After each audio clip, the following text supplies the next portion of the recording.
Good day, YouTube. Motomaster X5 here. A Thursday morning. Just on my commute to work as usual when I record. It's actually kind of nice today. It's 44 degrees out according to Dahlia. It's a nice change. Winter is finally letting up. A lot of the snow is melted, as you can probably see, which is good. We actually just had like a bunch of snow last week. We had like another small blizzard, but it's nice. Finally getting a taste of spring. It's gonna be 50 today. It's gonna be nice. Coming up really soon on our little girl being born, Althea. She's her due date's April 1st, and we're 2 weeks away from that right now. Less than 2 weeks away. So yeah, coming up really quick. I've actually got a car seat in the trunk I'll have to install. Traction control, whoops, don't need that.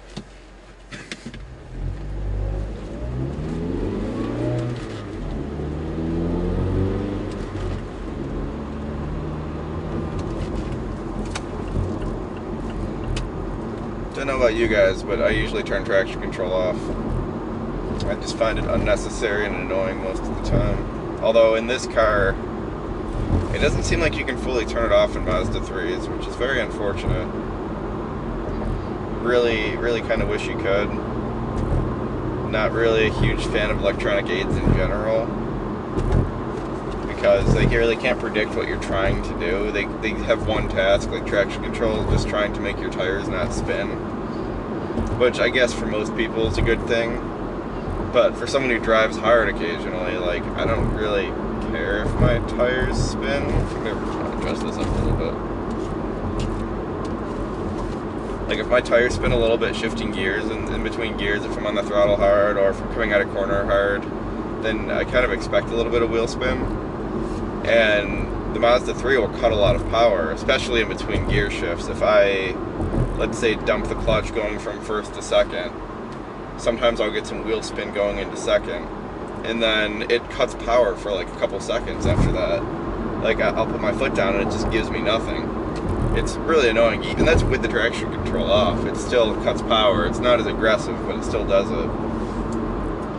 So I don't think you can fully disable it in this car, which is very unfortunate. It's one of my only like gripes with this car is no disabling traction control. But I'll tell you, the first time I learned like why I don't like traction control, well, a couple times. So I guess this discussion today will just be about electronic aids in cars and how I don't necessarily like them myself. But basically, when I first realized I didn't like traction control, I had my Pontiac Grand Am. It was a 2004. It's a decent car. It's a really good car for someone who was 19 years old. 3.4 liter V6. Not a ton of power though. Funny thing is, this 4-cylinder, oh, this Toyota sucks. I'll wait until after we get through here. Come on, Toyota. You can do it. I have faith in ye. As I was saying, the Pontiac had a 3.4 liter V6 with 170 horsepower, but 205 foot-pounds of torque. So it was decently torquey. Whereas this is 184 horsepower, but 185 foot-pounds of torque. So it's close. I definitely think this car is slightly faster than the Pontiac was, because it's lighter and has more power. But the Pontiac did pull off the line pretty good. But I digress, getting completely off topic. When I had the Pontiac was when I really learned how to drive in the snow properly. And you know, like with front wheel drive, if your back end kicks out, you want to turn into it and hit the gas and pull yourself out of it. Pontiac had very aggressive traction control, which you could turn off, thankfully. And I always did after this. Well, I learned how to do that, and there was a couple times where I'd actually spin out because I would try to do that. So I'd be in the snow, my ass end would kick out, and I'd try to counter steer and hit the gas. But the car's like, whoa, wait a minute, your tires are spinning, I'm not letting you do that. So then, like, I'd turn, hit the gas, nothing would happen, and I'd just still spin out. And after that happened a couple times and I realized what was happening, I just turned traction control off and never had a problem. So yeah, that's one reason why I don't like it. Second reason, well, there's three reasons. One reason is that you can't really correct for a slide as easily with traction control on. Second reason is for performance reasons. Like I said, if I'm driving hard, a little bit of wheel spin here and there isn't a big deal. I don't really need the car cutting power when I don't want it to. Granted, if you had a very powerful car, you might want some degree of traction control. Not directly probably the same thing, but I know in Forza, if I'm driving like a 800 plus horsepower car without traction control, it just burns out all the freaking time. Again, probably not the most realistic game, but it's still, like, in that game I will use traction control. Okay, this guy's going really slow. Turn that bad boy on. Oh my god. We missed 2 lights now because of that fucking bleeping Toyota. It goes like 40 miles an hour in 50s.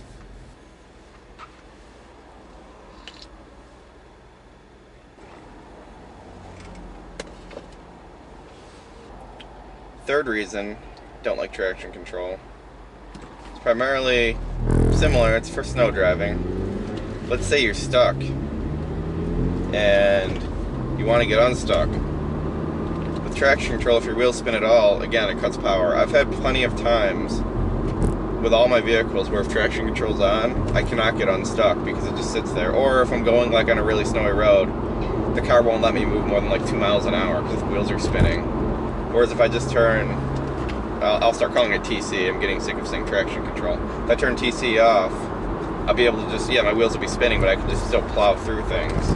So for bad weather and for snow, and I'd imagine for mud too, if you go mudding and have an off-road vehicle, you do not want traction control on. Now that brings me to my point of what's the point of it then if it's useless in the snow and it's useless for performance driving. I really think it's only kind of useful, I say kind of, for new drivers, so they don't get scared when their wheels spin and they don't just freak out or something. But I personally don't really see much of a use for traction control, at least not the way it's implemented in most consumer cars. I'm sure like F1 cars have a more advanced system that allows for a little bit more leeway and it's tuned for performance driving, but and same with like supercars. Like I know the Koenigsegg's have amazing electronics. It's one of the reasons why they're so good. But and then ABS is kind of the same. ABS is a little bit better, I think. I know it's gotten better in recent years, but another good example is my Pontiac. The wheel speed sensor actually went on it a couple of years after me owning the car, and it made me lose traction control and ABS, which was, I didn't mind the traction control loss at all. Like, that's actually useful to me because then I didn't have to turn it off manually all the time. And then the funny thing is, I actually found without ABS, I could stop faster in most situations as long as I didn't panic. Because I could put the brakes right down to the point where they'd lose traction. If I felt it losing, or I'd basically just know the point where it'd lose traction because I got so used to the car. But even if I did start to lose traction, I could just let off really quickly. And honestly, I found I could stop better without ABS. As weird as that sounds. Granted, newer vehicles are probably better, the sensors are probably better, they could probably pulse the brakes at a faster speed and get closer to the knife's edge, but I found anyway with the Pontiac, I preferred not having ABS. Then my car after that was a Chevy Cobalt, did not have ABS or traction control, and I loved that. And then going back to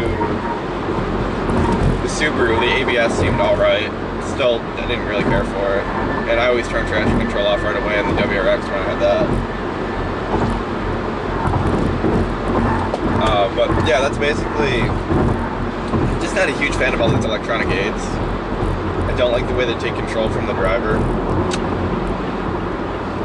And they really can't predict what you want to do. And I always hear something I actually just thought of while I was sitting at the light back there. So, one of the arguments for them is it's a computer handling your braking, kind of handling your braking, handles, you know, pulsing the brakes and making sure your wheels have traction. And they're able to do it very well because they have, you know, sensors that can sample the road and the tire conditions and the wheel speed and everything thousands of times a second, if not more than that. Here's the thing. Our bodies, our brains can do that to some extent, like not necessarily in the same way, sampling and taking data in the same way, but think about just standing up. How many times a second do you think your brain is processing all your muscle positions, your proprioception, your center of balance, any way, like your vision if you're tipping at all, your equilibrium? You think your brain just samples a couple times a second? Your brain's constantly, your subconscious is constantly sampling everything. It's not necessarily the same, like fixed samples like it is with a computer, but you know what I mean? Like, yeah, your conscious mind can't necessarily sample things, but you don't do everything consciously. Like when I shift, I didn't think about every little movement I was doing. It's mostly subconscious. I just tell my hand, hey, do this, and it does it. When I'm braking, I just tell my foot, hey, press the brake. And then, like, as you get to be a better driver, your subconscious will, like, kind of know when you're losing traction and letting off and stuff. So, something I just thought of, like I was saying, is technically speaking, I'm sure our brains do sample at least the equivalent of sampling, at least hundreds of times a second, our subconscious minds at least. So if you're a skilled driver and you have all the right muscle memory programmed, I really do think that you're not much worse off than a traction control system. Granted, getting to that point takes time. A new driver, they're not going to have the muscle memory and the innate reflexes to do the right thing when your wheel starts spinning or you lose traction braking. So it is something you have to develop over time. Alright, we're going to do the daily 100, because I pretty much always do this. Whee! There we go, 102. I really don't feel like going any faster today, so that's good. I'm seeing a lot of cops now, and I have this guy, but not foolproof. Actually, did I mention the ticket I got a couple months ago? I think I did. Maybe not. Regardless, I got a ticket even with this guy. I was being stupid. I'm not going to go through all the details right now. That'll be another video because I may have already mentioned it and I don't want to go through all the details again. But yeah, that was just my short little rant on vehicle assists, like electronic assists in vehicles. Let me know what you guys think about them, if you like them, if you don't like them as much as I do. Really not a huge fan. I'd be completely happy if we went back to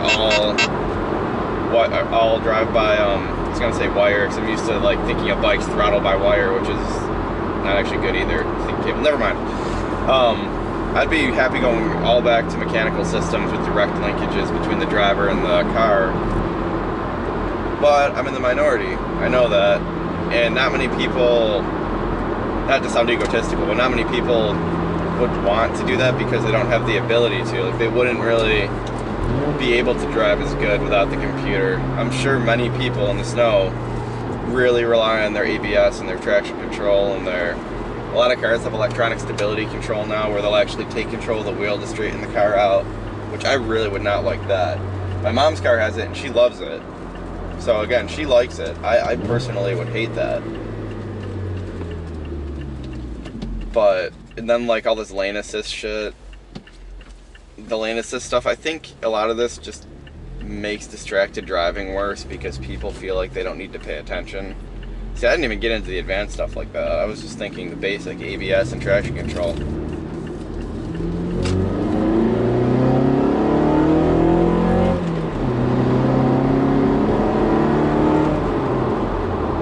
But you get into lane assist and automatic braking, that's just encouraging people to not pay attention, I think. Hell, even automatic transmissions do in my case. One of the reasons I love a manual is it makes me pay a lot more attention to the road for whatever reason, probably because I'm anticipating shifts and I'm just paying more attention to driving in general. But a lot of people mention how they have these moments when they're driving where they don't remember like half of their road trip. I never get that with a manual, pretty much ever, but I get it in automatics all the time, which means to me, I'm not paying as much attention driving the automatic. I'm just zoning out. So another plus for the manual in my book is it makes you pay more attention to your driving and everything around you. But I'm gonna cut the video, almost at work. Didn't want to make this too long and ranty. So yeah, let me know what you guys think. If you're like me, you don't like all the electronic stuff, or maybe you do like it. Maybe if you've driven a better car like a Koenigsegg or probably even like a GTR or something, they probably have pretty good systems. But yeah, that's about it. Adios, my friends. Have a good day.